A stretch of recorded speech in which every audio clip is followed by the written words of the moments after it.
قرآن مجید نے ارشاد فرمایا الا بذکراللہ تطمئن القلوب، فرمایا خبردار ہو جاؤ، اللہ کے ذکر میں ہی دلوں کا اطمینان ہے، اللہ کے ذکر میں دلوں کا چین ہے۔ لوگ بہت سارا مال، بہت ساری دولت، بہت ساری عقل اور بہت سارا شعور ہونے کے باوجود بے سکون ہیں۔ جس چیز نے زمانے کو تکلیف میں مبتلا کر دیا ہے اور جو چیز ڈھونڈنے سے نہیں ملتی وہ اطمینان ہے، وہ قرار ہے۔ لوگ بھیک مانگتے ہیں، منت کرتے ہیں، دہائی دیتے ہیں کہ کہیں سے سکون کی دولت مل جائے، لیکن وہ میسر نہیں آ رہی۔ بڑے بڑے لوگ ہیں، اور میں عرض کر چکا ہوں کہ مالدار بھی ہیں اور عقل مند بھی ہیں، باشعور ہیں، پڑھے لکھے ہیں، پر قلبی سکون، راحت، اطمینان، چین انہیں میسر نہیں آ رہا۔ راتیں جاگ کر گزر جاتی ہیں، دن آزمائش میں بیت جاتا ہے۔ وہ کبھی اس کے لیے ٹھنڈے علاقوں کا سفر کرتے ہیں، کبھی دوستوں کی مجلسوں میں جا کر کے بیٹھتے ہیں، کبھی گھر سے دور اکیلے میں تنہائی میں وقت گزارنے کی کوشش کرتے ہیں، لیکن دولت سکون ناپید ہوتی ہے، میسر نہیں آتی۔ عرش کا رب فرماتا ہے کیوں تو بھٹکتا پھرتا ہے، کیوں دائیں بائیں جاتا ہے؟ چپ کر کے مسجد آ جا اور لوگوں سے بچ کے تنہائی میں میرا ذکر کر۔ اللہ ملے گا کیا؟ فرمایا اعلیٰ بذکر اللہ تطمئن القلوب، میں تیرے بے چین دل کو چین عطا کر دوں گا۔ وہ تیرا تڑپتا اور پھڑکتا ہوا مزاج، اسے میں سکون کی دولت دوں گا۔ یہ تجھے کہیں اور نہیں ملے گا، یہ میری یاد میں ملے گا۔ یہ چین، قرار، سکون تجھے یہیں میسر آئے گا۔ اطمینان قلبی زندگی کا حسن ہے بھائی، دولت سکون اصل ہے۔ بڑے ٹھنڈے کمرے میں کچھ لوگوں کو نیند نہیں آتی، اور دادا صاحب رحمۃ اللہ علیہ آپ جائیں تو دونوں سڑکوں کے بیچ جو فٹ پاتھ ہے نا، اس پہ بھی کچھ لوگ سوئے ہوتے ہیں۔ ادھر سے بھی گاڑیاں گزرتی ہیں، ادھر سے بھی گاڑیاں گزرتی ہیں، لیکن بس نیند ہے نا، اللہ کا فضل ہے، اس نے دے دی ہے، آنے والوں کو آ گئی ہے۔ اطمینان قلبی، میرا معاشرہ بے سکون ہے، بے قرار ہے۔ مجھے کچھ لوگ کہتے ہیں جی میں آج کل بڑا بور ہو رہا ہوں، تو میں کہتا ہوں یار ہمیں تو ٹائم ہی نہیں ملا آج تک بور ہونے کا، نہیں وقت ہی نہیں اتنا میسر آیا۔ کون سا ٹائم نکالے جس میں بندہ بور ہو؟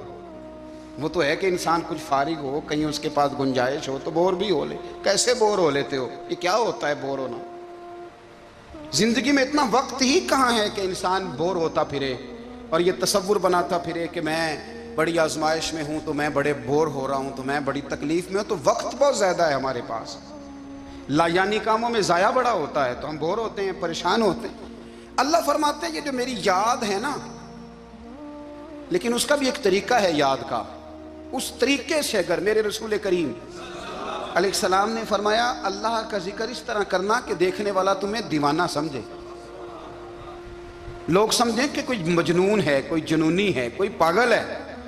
یہاں اللہ تعالیٰ معاف کرے، آپ ذکر کی مجلس چھیڑیں، آپ نعت شریف کی مجلس چھیڑیں تو بہت سارے لوگ پروفیسر بن جاتے ہیں، وہ ساری نہیں ہلاتے، ان کی زبان ہی حرکت میں نہیں آتی۔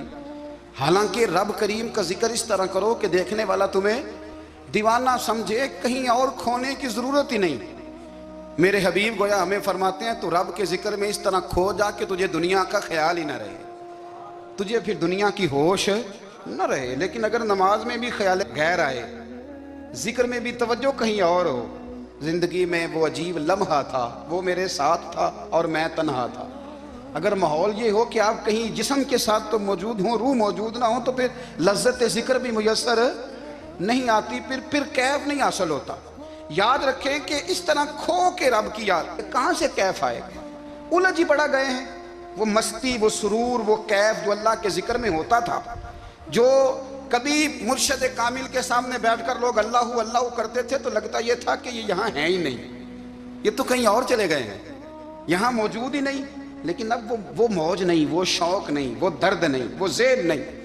اقبال تڑپ کے کہا کرتے تھے خیرت کی گتھیاں سلجھا چکا ہوں، یا رب مجھے صاحب جنوں کر دے، اللہ مہربانی فرما، وہ کیفیت دے، وہ سرور دے۔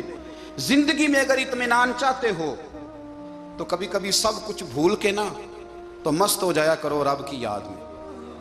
کبھی کبھی چھوڑ دیں دنیا، چھوڑیں یار موبائل، کسی وقت کریں اس کو بند، چھوڑیں اس بات کا خیال کہ فلانے نے سلوٹ کیا ہے کہ نہیں کی، چھوڑیں۔ حضرت باجزید بستامی رحمت اللہ تعالیٰ علیہ فرماتے میں نے اعتکاف کبھی اپنی مسجد میں نہیں کیا، یہ کہ سارے ہی ہاتھ چومنے والے، سارے ہی پیار کرنے والے۔ فرماتے میں جب اعتکاف کرتا تھا تو میں بستان سے دور نکل جاتا تھا جہاں کوئی مجھے جاننے والا نہ ہو۔ اٹھ بلیا چلو اتھے وسیے جتھے وس دینی سارے ینے، نہ کوئی ساڈی ذات پچھانے تے نہ کوئی سانو مننے، چل ادھر چلیں۔ اٹھ بلیا چلو اتھے وسیے جتھے وس دینی سارے ہی ینے، نہ کوئی ساڈی ذات پچھانے تے نہ کوئی سانو۔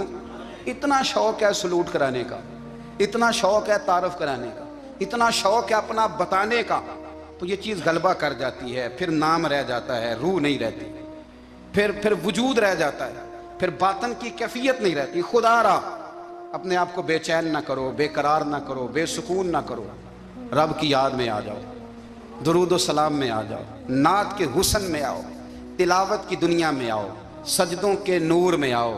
آؤ کبھی کھول کے دل مسجد کی صفائیاں کریں، آؤ نہ کبھی کوئی بوڑھا، دادی نانی دادا ان کے پاس بیٹھ کے پیر دبا کے اللہ کو راضی کریں۔ یہ کیف والی جگہ ہیں، یہ سرور والی جگہ۔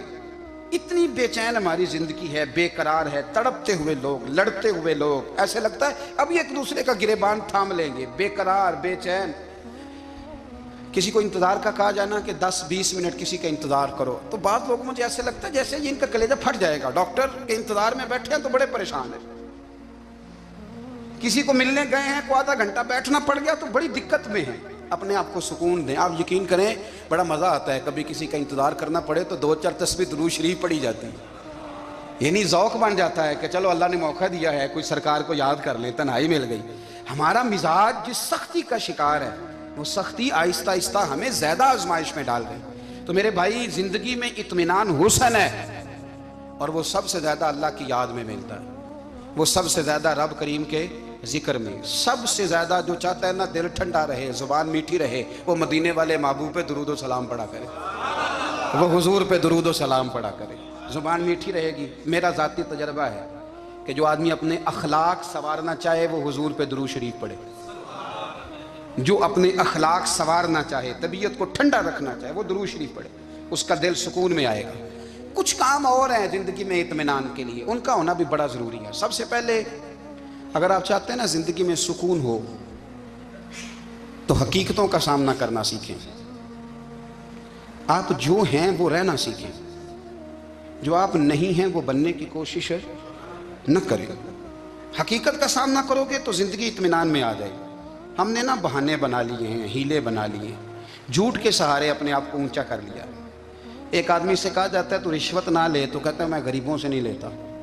تو میرا سوال یہ ہے کہ امیروں کا حساب لینے کی اللہ نے تیری ڈیوٹی لگائی ہے، تیرے ذمہ لگایا ہے کہ تو امیروں کا حساب کر، تمہیں کیا ضرورت پڑی ہے؟ ہم نا بہانہ کرتے ہیں، رشوت لینے والے کا الگ بہانہ ہے اور سفارش والے کا الگ بہانہ ہے۔ حقیقت کا سامنا کریں، حقیقت کا۔ جو میرے ذمہ داریاں ہیں وہ میں نے پوری کرنا، جو آپ کی ذمہ داریاں ہیں وہ آپ جان نہ چھڑائیں، حقیقت پسند بنیں۔ میرے رسول کریم، پھر پڑھیے درود شریف صلی اللہ تعالی علیہ وسلم۔ حضور صلی اللہ علیہ وسلم نے فرمایا کہ میری بیٹی سیدہ فاطمہ الزہرا رضی اللہ تعالی عنہا صرف جنتی نہیں، جنتی عورتوں کی سردار ہے۔ لیکن حضور نے یہ بھی فرمایا کہ فاطمہ یہ خیال رکھنا اگر اللہ نے حساب پوچھا تو حساب تم نے خود دینا ہے۔ حقیقت کی طرف توجہ کرائی حضور نے، وہ صرف جنتی نہیں، جنتی عورتوں کی سردار ہیں، پر حقیقت کی جانب توجہ۔ میں حقیقت یہ ہے کہ اگر مالک نے حساب پوچھا تو اس کی تیاری بھی کرنی ہے۔ دیکھیں نا ہمیں کچھ یقین نہیں، اللہ معاف کرے کہ ہمارا حساب کیسا ہوگا، لیکن کتنے آزاد ہیں۔ یعنی بڑی دلیری سے بندے کہتے ہیں فجر نہیں پڑھتا جی، 3 پڑھتا ہوں جی، شاہ رہ جاتی ہے جی، کپڑے صاف، بڑی دلیری سے۔ اور سیدہ فاطمہ الزہرا نے ساری رات مصلی آباد رکھا ہے، حالانکہ انہیں یقین تھا کہ رب مجھے بغیر حساب کتاب جنت دے گا۔ حقیقت کا سامنا کریں، جو حقوق آپ کے ہیں وہ آپ نے ادا کرنے ہیں، جو ذمہ داریاں ہیں وہ ذمہ داریاں ہیں۔